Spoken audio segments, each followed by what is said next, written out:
मित्रो नमस्कार, मी डॉक्टर अविनाश देशपांडे. चला पैसा येऊ द्या या कार्यक्रमात मी आपलं परत स्वागत करतो.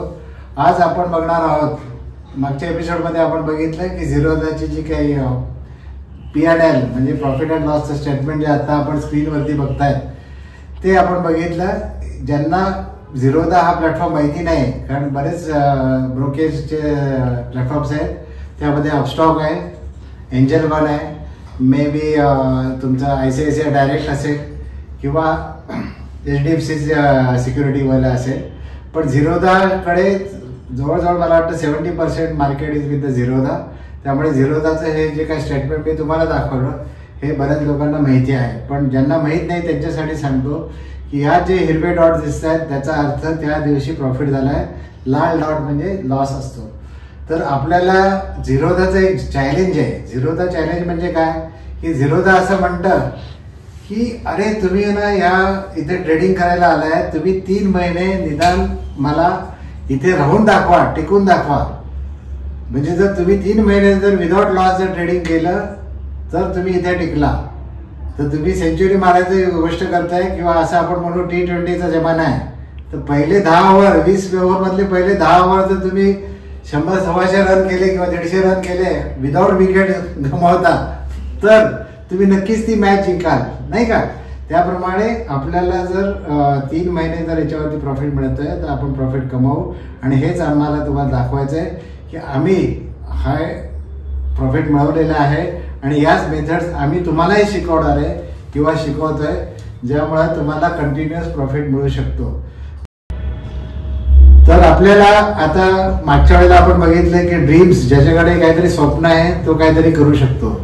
तर आता आपण असं म्हणू की कोणाला स्वप्न नाहीत, तर मला तर वाटत नाही की कोणाला पैशाचं स्वप्न तर प्रत्येक जण बघत असतो. समजा आपण एक कॉलेजला जाणारा विद्यार्थी असं आपण धरू, किंवा आपण कॉलेज जस्ट आता पास केलंय आणि आता आपल्याला नोकरी करतोय किंवा नोकरी जस्ट बघतोय, तर आपल्यालाही वाटतं की आपल्याकडे आयफोन असावा किंवा कुठला तरी आजकाल जो सॅमसंगचा फ्लिप फोन आलाय, तर आपल्याला एक लेटेस्ट फोन आपल्याकडे असावा ज्याची किंमत कदाचित 1.5 ते 2 लाख रुपये आहे.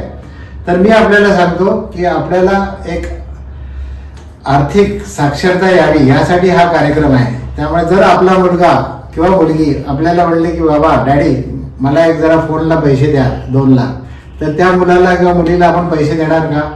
तर तुमच्याकडे असतील तरी बिलकुल देऊ नका. Yes, I am saying don't give. Why? Because हेच जर पैसे तुम्ही मुलाला किंवा मुलीला म्हणलं की बेटा मी तुला हे ऍज अ लोन म्हणून देतो, हे पैसे तू मला 2 वर्षांनी परत करायचे, तर काय होईल की तू ट्रेडिंग टेक्निक शिक वास्तवेश मधनं आणि त्यामुळे तुला जे काही इन्कम मिळेल त्याच्यावरनं तू काय 3,000, 5,000 जो काही मंथली इन्स्टॉलमेंट असेल ते तू क्लिअर कर आणि तुझा फोन तू त्याच्यातनं मिळव. एकदम सर्व 1.5-2 लाख घालून ते फोन घेण्यात काही पॉईंट नाही. तर या जर्नीमध्ये काय होईल, तुमचं जे काय मुलगा किंवा मुलगी आहे तिला आर्थिक साक्षरता येईल, तिला पैसे कसे हँडल करायचे हे 1.5-2 लाख हे कळेल आणि त्यामुळे ती चांगलं ट्रेडिंग करून ती उद्या 2 लाखाचे काय 2 करोडचं पण पोर्टफोलिओ ती मॅनेज करू शकेल. त्यामुळे जर तुमचा मुलगा किंवा मुलगी तुमच्याकडे हट्ट करत असेल तर त्यांना तुम्ही पैसे डायरेक्टली न देता तुम्ही त्यांना ॲज अ लोन म्हणून द्या, ज्याने त्यांना फायदा होणार आहे. सो हे झालं कोणी विद्यार्थी असेल तर. दुसरं काय की आजकाल आपण आपल्या मुलगा असो मुलगी असो आपण काहीतरी भावभेद करतो का?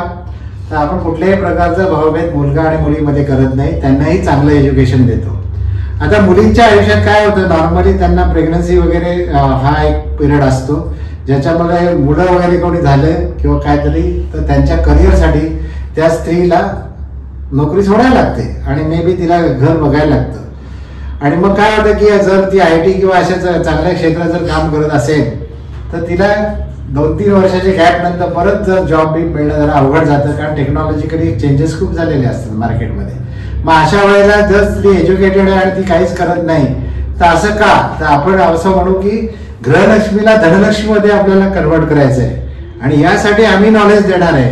जे नॉलेज इझिली ते करून ती कॉम्प्युटर चालू शकते, तिला कॉम्प्युटर माहिती आहे, बेसिक एज्युकेशन माहिती आहे, तर ती त्यातनं पैसे कमवू शकते.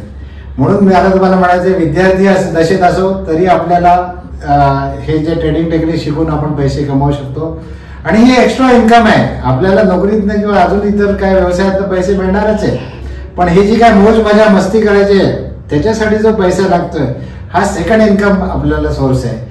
तर गृहलक्ष्मीची धनलक्ष्मी होऊ शकते. तसंच काही आता कदाचित काही तरुण मुलं आहेत त्यांच्याकडे आता जॉब्स आहेत, ज्यांच्याकडे जॉब्स आहेत ते लकी आहेत. पण आता आपण जे काय बघतोय की काही लोकांचे जॉब जाऊ शकतात. का जाऊ शकतात? कारण आजकाल AI किंवा ChatGPT वगैरे असे जे काही विषय आलेत की ज्याच्यामुळे टेक्नॉलॉजीचा फार फरक पडतोय. जेव्हा मी कदाचित IIT मधून इंजिनिअरिंग केलं तेव्हा कदाचित हे जे इंजिनिअरिंग मला आज 30-40 वर्ष पुरलं. पण आजकाल ज्या या मुलांनी जर त्यांनी अपडेट नाही झाले तर मात्र त्यांचं नॉलेज अपडेट नसल्यामुळे ते जॉब घालवू शकतात, त्यांचे जॉब जाऊ शकतात आणि पैसे नसतील त्यांच्याकडे. तर जर 40व्या-50व्या वर्षी जर अशी वेळ आली तर तुम्हाला घराचे हप्ते द्यायचे असतात किंवा मुलांचं एज्युकेशन करायचे असते जे स्कूलिंग किंवा कॉलेजला असतात, तर आपली अवस्था फारच वाईट होईल.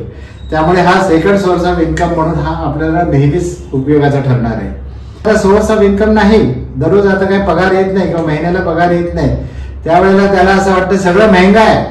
हे काय टोमॅटो महाग आहे, 80 रुपये किलो, अरे आमच्या वेळेला 30 होते 40 होते.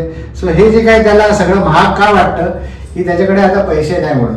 तर ही व्यक्ती पण कुठेतरी चांगले पैसे कमवत होती ना. तर आज तुम्ही जरी 60+ असाल तरी सुद्धा तुम्ही हे ट्रेडिंग टेक्निक शिकून आपल्या वास्तवेशमधनं तुम्ही पैसे कमवू शकाल. आणि ट्रेडिंग शिकल्यामुळे काय कराल आपण, तर मे बी आमचे विकेट्स एन्जॉय करायचे ते आपण करू शकाल.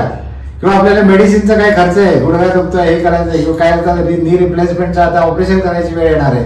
सो व्हाय नॉट, तुम्ही तुमच्याकडे तुमचे पैसे आहेत किंवा समजा तुमचं नातू किंवा नातवंड जी आहेत ती खरंच सुंदर आहे, चांगली आहेत, त्यांना तुम्हाला असं वाटतं की त्यांना काहीतरी कॅडबरी चॉकलेट आणून द्यावी, पण तुम्ही का धजवत नाही किंवा तुम्ही का करत नाही, कारण तुम्हाला असं वाटतं पैसे नाही. जर तुम्हाला हे सेकंड सोर्स ऑफ इन्कम म्हणतात आपण जर पैसे कमवू शकलो तर हेच पैसे आपण आपल्या नातवंडावरती खर्च करू शकू, त्यांच्याही जीवनात आनंद आणू, आपल्याही जीवनात आपण आनंद आणू शकू. त्यामुळे हे जे काही ट्रेडिंग टेक्निक्स आम्ही जे तुम्हाला शिकवणार आहेत ही आपण इझिली आपण शिकू शकता आणि ही आयुष्यभर आपल्याला उपयोगी पडणार आहेत. रादर मी असं म्हणतो की तुमचं एंड ऑफ द लाईफ पर्यंत यू कॅन यूज दिस. कारण याला आपल्याला कुठंच जायचं नाही, आपण आपल्या घरी बसायचं कॉम्प्युटरवरती. आणि मी तर अशी टेक्निक शिकवणार आहे की जी तुम्हाला सकाळी 9:15 किंवा 9:30 ते 3:30 पर्यंत असं काही बसायचं नाहीये. आपल्याला जस्ट मे बी दिवसातून अर्धा-1 तास जरी आपण हे केलं किंवा ट्रेडिंग ऍक्च्युली चालू नसताना आपण संध्याकाळी अभ्यास करायचा आहे अर्धा-1 तास, जेव्हा तुम्हाला वेळ असेल तेव्हा, आणि तो विकेंडलाही तुम्ही करू शकता आणि त्यातनं पैसे कमवू शकता. तर जर आपल्याला काही स्वप्न असतील आणि आपल्याला काही गोष्टी आपल्याला आयुष्यात काहीतरी राहून गेल्यात असं वाटत असेल तर तुम्ही हे अवश्य शिका, हे मला तुम्हाला म्हणायचं आहे. लवकरात लवकर वास्तवेशचा ट्रेडिंग क्लास जॉईन करा आणि आर्थिक साक्षरता आपण आपल्या घरात घेऊन यावी ही एक विनंती. Thanks for watching.